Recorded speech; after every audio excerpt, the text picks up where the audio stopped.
Graffin, donc vous venez de réaliser votre premier film. En fait, non, j'en ai fait 2 autres, mais il y a très longtemps. Ah, d'accord. J'ai commencé par un film que j'ai fait à New York en DV, qui est sorti au cinéma il y a une quinzaine d'années. Il était sorti en France? Ouais. Il s'appelait comment? Il s'appelait Le New Yorker, c'était avec Mathieu Demy. Et après, j'ai fait un film qui s'appelait Le Café de la plage, que j'avais écrit avec Téchiné, qui était un film qui se passait au Maroc. D'accord. Alors là, on peut dire qu'après avoir fait vos armes dans la scénarisation avec des grands comme Salvadori, c'est-à-dire Pierre Salvadori, comme également aussi d'autres réalisateurs français que tout le monde connaît avec des comédies qui ont eu du succès, là vous réalisez Encore heureux. Alors Encore heureux, c'est un titre en 2 mots, mais est-ce que c'est pas aussi à double tranchant? Parce qu'il y a une expression aussi qui s'appelle Encore heureux. Encore heureux, ouais. C'est un peu insolent d'une certaine façon, et puis en même temps, il faut le prendre au sens littéral. On peut être encore heureux malgré tous ces problèmes d'argent et tout ça, quoi. C'est un titre plein d'espoir, j'espère, d'une certaine façon. Mais j'aime bien l'ambiguïté, en tous les cas. Et le début de l'histoire, ça a commencé comment? Comment tout a commencé, le début du scénario? Le début du scénario, c'était l'envie de faire un film sur comment dire, la pression sociale. Enfin, il y a beaucoup de gens on a tous des raisons de se plaindre, et comment est-ce qu'on peut garder de la fantaisie, de la liberté, de la pêche, quoi, malgré les problèmes qu'on a, etc. C'était de ne pas être trop victime, quoi, de la société, de la crise et tout ça, de garder une forme de panache, quoi. C'était ça vraiment le ton, quoi, principal de l'histoire. Alors vous couchez les mots d'abord sur l'ordi, et puis après, au fur et à mesure, viennent l'idée d'Edouard Baird, de Sandrine Kiberlin. Edouard, oui, parce que j'ai écrit avec lui un film qu'il a tourné, là, qui va sortir, qui s'appelle Ouvert la nuit. Et plus je travaillais avec lui comme scénariste, et plus je me disais, mais dans le fond, c'est lui. C'est le personnage. C'est le personnage. Et comme Sandrine, elle, je l'avais tout de suite dans la tête. Quand j'ai proposé le couple, elle était hyper contente et hyper partante de faire le film avec Edouard. Voilà, j'avais vraiment envie de travailler avec lui comme acteur, d'aller chercher un truc que j'aime beaucoup chez lui, quand il a l'air un peu dépassé, un peu... je trouve que c'est un acteur très attachant. Voilà, il a beaucoup de panache lui aussi, de fantaisie, puis derrière ça, il y a plus de fragilité ou d'inquiétude, et ce mélange-là me collait vraiment à mon personnage. Alors, on a la chance d'avoir vu le film. Alors, l'histoire en quelques mots de ce film? C'est une famille qui a le week-end de Noël, qui sont fauchés, ils sont obligés de voler dans les magasins et tout ça. Et en gros, on découvre que la vieille dame d'en dessous est morte, de sa belle mort, hein. Personne n'est responsable, personne n'est coupable. Et juste avant de mourir, elle a parlé d'une lampe qui valait très cher, 20 000 €. Et la petite se dit que pour aider son père, elle pourrait mettre cette lampe dans une benne à ordures, parce que le père a une folie, c'est de tout récupérer dans les ordures et de le vendre sur Internet. Il pense qu'il va monter un business, il va monter... C'est un concept. C'est un concept, voilà. Et quand elle fait ça, elle le fait par gentillesse pour l'aider et tout ça, sans savoir qu'elle l'entraîne quand même dans un truc assez amoral de spoliation.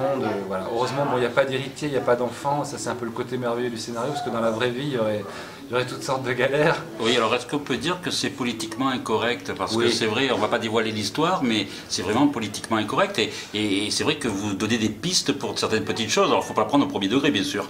Oui, il y a une phrase qui résume un peu la philosophie du film, c'est l'honnêteté, c'est un luxe inventé par les riches pour que les pauvres ferment leur gueule, et c'est un peu ça le sentiment général, quoi. Après tout, pourquoi pas nous? Nous aussi on y a droit. Pourquoi est-ce qu'il y a des gens qui naissent avec une cuillère d'argent dans la bouche et d'autres pas? Et si la cuillère d'argent elle tombe, pourquoi on n'a pas le droit de se baisser pour la ramasser? Si ça fait de mal à personne, s'il n'y a pas de victime. Et voilà, c'est un peu la philosophie du... Est-ce que si on ne va pas plus loin, on ne pourrait pas lire aussi, faire avoir une lecture comme quoi ce film est un film d'entraide?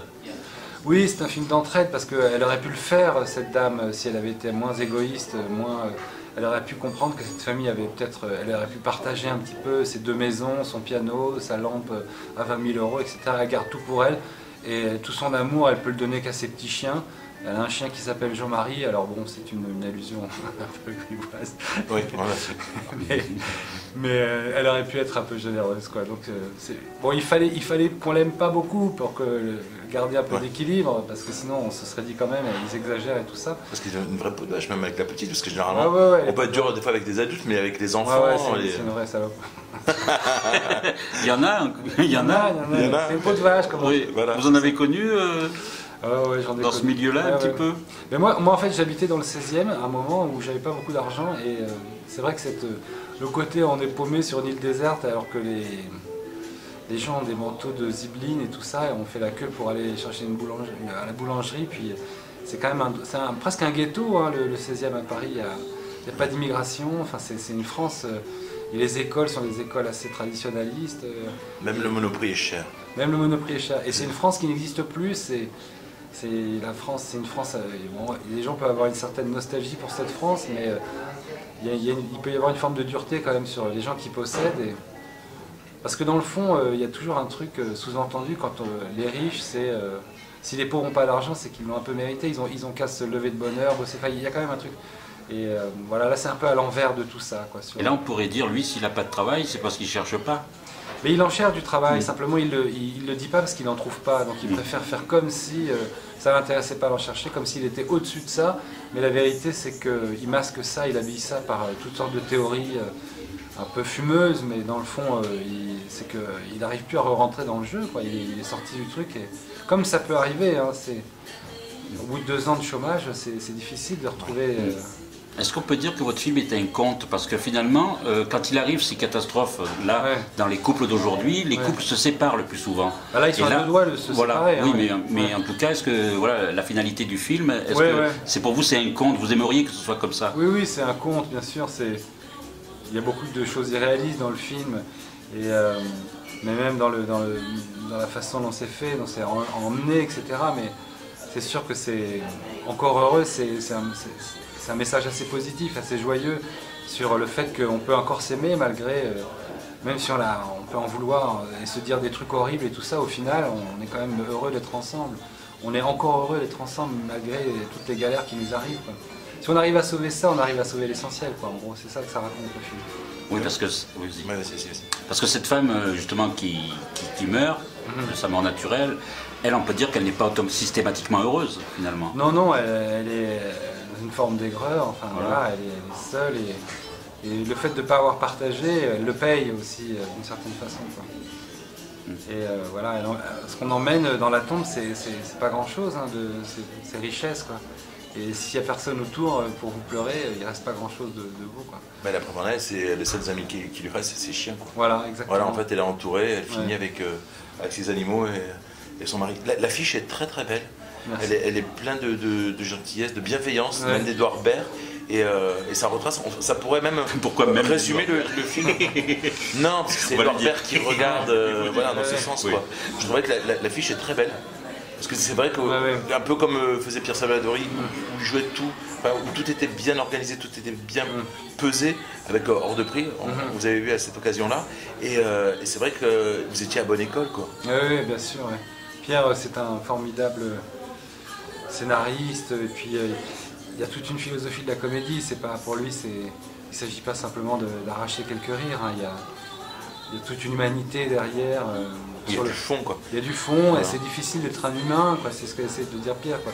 Il y a beaucoup de pièges dans le monde, et pour rester humain dans tout ça, c'est pas facile, quoi. Bravo pour celui-ci, parce que merci. Vous avez passé le bac haut la main. Ok, génial.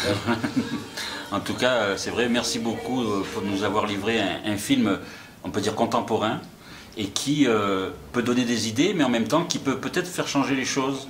J'espère qu'il ne donnera pas de mauvaises idées. Voilà, mais puis ils peuvent faire changer les choses dans un bon sens.